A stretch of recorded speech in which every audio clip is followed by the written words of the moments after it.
Good morning. Today I'll teaching you business study for class 11.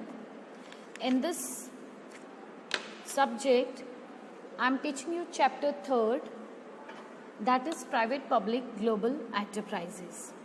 So in this third chapter I already covered lots of topic. Today I'll explain last topic, that is PPP, public private partnership. Okay, so public private से name से ही आप इसको recognise कर सकते हैं कि public company private company दोनों की आपस में partnership, that is called PPP और P3 और PQ is a legally binding contract between government and private business firm for the provision of public assets and or public services for the benefit of public.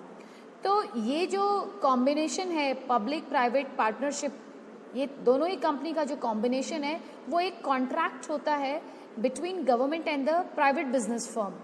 ठीक है, and this contract they doing for providing और for the provision of the public assets. किसी publicly कोई assets provide करने के लिए दोनों ही जो फर्म होती हैं आपस में एक एग्रीमेंट करती हैं, या हम कह सकते हैं कि पब्लिक सर्विस का बेनिफिट पब्लिक को प्रोवाइड करना है, तो इसके लिए दोनों ही फर्म का कॉम्बिनेशन होता है.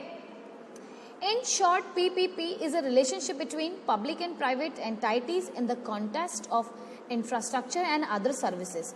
तो हम कह सकते हैं कि दोनों ही जो फर्म होती हैं आपस में मिल के काम करती हैं for producing any goods or for any services. Okay. So let me explain you about what are the features.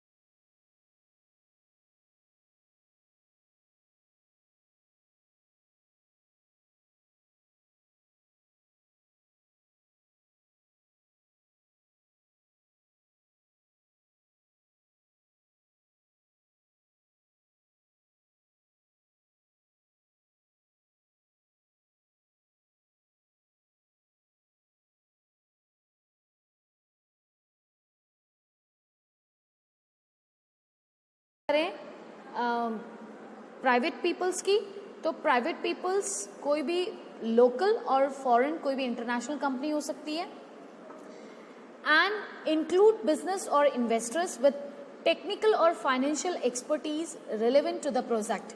उस प्रोजेक्ट को कंप्लीट करने के लिए जो टेक्निकल पीपल्स का रिक्वायरमेंट है, या हम कह सकते हैं फाइनेंशियल एक्सपर्ट पीपल रिक्वायर्ड, वो भी, और इन्वेस्टर्स ऑल्सो, तो ये भी उस प्रोजेक्ट के साथ एड ऑन रहते हैं along with the government company and private company. Now their aim, the goal of the PPP is to combine the best capabilities of the public and private sector. इनका जो combination है वो basically इसीलिए होता है कि जो पब्लिक और प्राइवेट सेक्टर की आपस में मिल के जो एक कैपेबिलिटी बनती है उसके अकॉर्डिंग ये अपनी सर्विस या गुड्स प्रोड्यूस करते हैं. Public sector plays an important role and ensures that the social obligations are fulfilled and sector reforms and public investments are successfully made. तो जो पब्लिक सेक्टर का जो रोल होता है वो उसका जो रिस्पॉन्सिबिलिटीज होता है वो ज़्यादा इम्पॉर्टेंट होता है as compare to the private sector. Okay, because private जो पब्लिक सेक्टर है वो टोटली इन्वेस्टमेंट करती है, and whatever the successful met that enjoy both the parties. Fine. Then next, government contribute in the form of capital for investment and transfer of assets that support the partnership, in addition to social responsibility, environmental awareness and local knowledge. तो अगर हम बात करें जो government companies का capital contribution ज़्यादा रहता है, they invest and they transfer of assets also, ये जो मशीनरी है, लैंड है, बिल्डिंग है, ये प्रोवाइड करते हैं so that the contract completes within a short period of time. And support the partnership. ये जो गवर्नमेंट कंपनीज होती हैं वो पार्टनरशिप जो बनी है उसको सपोर्ट करते हैं। And along with that they perform their social responsibility, environmental awareness they provide, and local knowledge also government have. Then the private sector role in the partnership is to make use of its expertise in operations. यहाँ पे जो private sector का role play होता है वो हम कह सकते हैं जो expert peoples हैं, those who are technicians from the private sector, or the managers who perform the task well, or innovators. Because only just putting the capital, only just investing the capital is not enough to complete the work, to complete the task. For completing the task, it is very essential the expert people, good managers needed, and innovative type of peoples we need, along with the good techniques. Okay, तो ये जो काम होता है ये private sector का होता है. Sectors in which PPP have been completed worldwide include power generation and distribution, power and sanitations, refuse disposal, pipelines, hospitals, school buildings and teaching facilities, stadium, air traffic control, railways, road, billing and other information technology systems and housing. तो ये जो कुछ मैंने sectors आपके सामने read out किए हैं, तो all these sectors are meant and the contract given to PPP types of companies. ठीक है, क्योंकि ज़्यादा से ज़्यादा इन्वेस्टमेंट गवर्नमेंट का लगता है, प्राइवेट के पास इतना पैसा नहीं होता कि वो किसी पर्टिकुलर बड़े बिग प्रोजेक्ट में पैसा लगाएं, तो government ready to invest the capital, and it is the responsibility of the private to make the work fruitfully. Okay, so that the main aim be clear. जो उनका main task है उस task को वो complete कर सके, objective उनका clear हो सके. Now public private partnership model, इसका क्या model हो सकता है? तो first we can say the features also. There is a contract with a private party to design and build public facility. यहाँ पे जो private party होती है उसका responsibility होता है कि वो public facility जो provide की जाएगी उस particular का design वो बनाए, ठीक है, उसको build करे, ठीक है, so that जो गवर्नमेंट का पैसा लग रहा है वो बर्बाद नहीं होना चाहिए. That should not be waste. The facility is financed and owned by the public sector. और जो PPP है बेसिकली उनमें जो पब्लिक जो पैसा लगता है, इन्वेस्टमेंट होती है, वो totally by the public sector. Only the few of the task is given to the private sector. Okay, next the key drive is the transfer of design and construction risk. तो यहाँ पे एक और जो features, एक और जो हम कह सकते हैं रिस्पॉन्सिबिलिटी है प्राइवेट सेक्टर के ऊपर, वो है डिज़ाइन की. कंस्ट्रक्शन रिस्क का भी टोटल रिस्पॉन्सिबिलिटी प्राइवेट सेक्टर की होती है, ठीक है. Now application PPP is suitable in the following cases. कुछ ऐसे फॉलोइंग केसेस है जहाँ पे PPP सूटेबल हो सकता है. सो यहाँ पे जो कैपिटल प्रोजेक्ट है it is totally from the government sector. So we can say small operating requirement, यहाँ पे कम ऑपरेशन टाइप के वर्क होने चाहिए, ठीक है. ज़्यादा अगर कैपिटल लगाती है सरकार तो प्राइवेटली जो पीपल काम कर रहे हैं वो उसका गलत फ़ायदा उठा सकते हैं. So it is also suitable to capital project where the public sector wishes to retain the operating responsibilities. यहाँ पे पब्लिक सेक्टर और प्राइवेट सेक्टर तभी आपस में मिलते हैं, तभी उन प्रोजेक्ट्स का साइन होता है जो कि जहाँ पे public sector wish to retain the operating responsibility, जहाँ पे पब्लिक सेक्टर अपना रिस्पॉन्सिबिलिटी लेने के लिए रेडी हो रहा है, सिर्फ उन्हीं सेक्टर्स को फुलफिल करने के लिए PPP बनता है. नाउ स्ट्रेंथ और बेनिफिट्स, इसके क्या क्या फ़ायदे होते हैं, क्या क्या इनके स्ट्रेंथ्स हैं दोनों ही कंपनी की या PP की हम कह सकते हैं, और बेनिफिट्स क्या है इसके बनने से. शेयरिंग ऑफ प्रोजेक्ट रिस्क, कोई भी अगर प्रोजेक्ट साइन होता है between these two party, the risk be bared both the sector, private sector as well as government sector. Next, increase efficiency. So, involvement of private sector bring efficiency in implementation of project and cut down time and cost. तो private sector का इसमें पूरा योगदान है, अपना efficiency से वो workout करते हैं, तो यहाँ पे समय की भी बचत होती है और कॉस्ट की भी बचत होती है. क्योंकि गवर्नमेंट सेक्टर में थोड़ा सा हम कह सकते हैं कि people not take to initiative, not courageously, or we can say not very enthusiastically do the work. But in private sector, because of the burden through the managers, people do the work. So here such types of projects have the chance of cut down the time and cost also.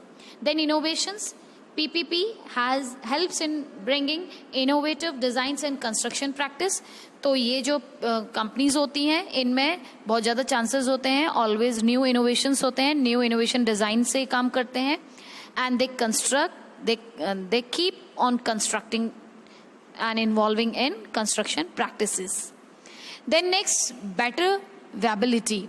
So involvement of experienced and creditworthy sponsors and commercial lenders enhance viability of the project. जो project का complete होने का जो है कि work complete होगा ही होगा और अच्छे से कंप्लीट होगा, क्योंकि इसमें एक तो एक्सपीरियंस पीपल्स का इन्वॉल्वमेंट होता है, दूसरा जो कैपिटल का भी अगर हम बात करें तो क्रेडिट वर्दीनेस स्पॉन्सर्स हैं, they definitely pay the amount to their investors. Okay, और एक कॉमर्शियल वे में इन्होंने काम किया है, कॉमर्शियली ये कंबाइन हुए हैं. ठीक है, तो इस प्रोजेक्ट के मोर ओवर चांसेस होते हैं कि ये वर्क कंप्लीट होगा. So all these are the strength और benefits of the PPP. Now the weakness. The conflicts may arise between the parties of environmental consideration. Environment से related आपस में इनके conflicts आकर हो सकते हैं. It does not attract private finance easily. हाँ, अगर हम बात करें weakness की तो this is very important that it does not attract private finance easily. बहुत easy तरीके से हम private sector को अपनी ओर attract नहीं कर पाते. ठीक है, क्योंकि पब्लिक सेक्टर का पूरा योगदान रहता है, मोनोपोली गवर्नमेंट सेक्टर की रहती है, तो there are very less chances of private companies involvement in this type of firm, and they not finance at all we can say, और वेरी लेस. फाइन. देन क्योंकि कोई भी जो प्राइवेट बंदा है वो किसी काम को तभी इसीलिए करता है कि उसको प्रॉफिट अर्न हो. वो तो बहुत कम ऐसे प्राइवेट सेक्टर्स होते हैं जो पब्लिक सेक्टर के साथ मिल करके कोई बेटरमेंट के लिए काम करते हैं. ठीक है, नेशन के बेटरमेंट के लिए काम करते हैं, ग्रोथ के लिए काम करते हैं, नेशन का इकोनॉमिकल ग्रोथ के लिए काम करते हैं. Now let me quick revise of this chapter. So first of all we studied in this chapter private sector. So private sector include all those enterprises which are managed and owned by the individual or group. For example, sole proprietorship, partnership, joint in the family business, cooperative society and company. तो private sector ऐसे sectors हैं जो कि entrepreneurs के द्वारा चलाए जाते हैं, कोई एक बंदे के द्वारा चलाए जाते हैं, इंडिविजुअल बंदे के द्वारा चलाए जाते हैं, या हम कह सकते हैं ग्रुप ऑफ पीपल इंडिविजुअली किसी वर्क को करते हैं. तो इसके एग्जाम्पल हमने कई बार पढ़ लिए हैं. सोल प्रोप्राइटर है, पार्टनरशिप है, joint in the family business है, कोऑपरेटिव सोसाइटीज है और कंपनी है. ठीक है, फिर आपका public sector. Public sector includes all those enterprises which are managed and owned partially or wholly by the central or state government. तो public sectors में वो सारे enterprises आ जाती हैं, या तो वो totally private sector के hand में होती हैं, या हम कह सकते हैं half of in the hands of the central government or the state government. ठीक है. Now the forms of public sector enterprises. तो public sector enterprises के basically 3 main forms हमने पढ़े थे: डिपार्टमेंट अंडरटेकिंग, स्टेटरी कॉर्पोरेशंस और गवर्नमेंट कंपनीज. एग्जाम्पल भी मैं आपको याद दिला दूं. डिपार्टमेंट अंडरटेकिंग्स के हमारे 3 मेन सेक्टर्स हैं: railway, atomic power and your defence. And in statutory corporations SBI, RBI, LIC etcetera. Food, Indian food corporation, IFC also, Indian food corporations.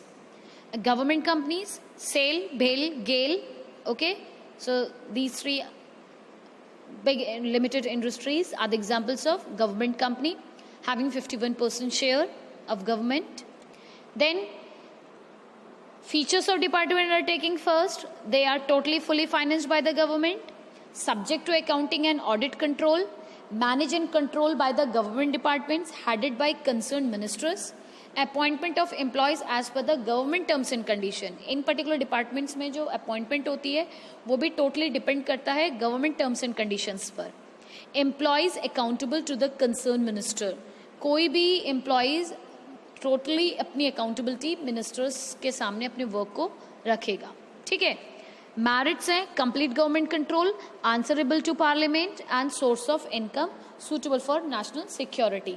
तो जो डिपार्टमेंटल अंडरटेकिंग्स होती हैं basically whatever they earn that is automatically the it become the money of the government because totally these concerns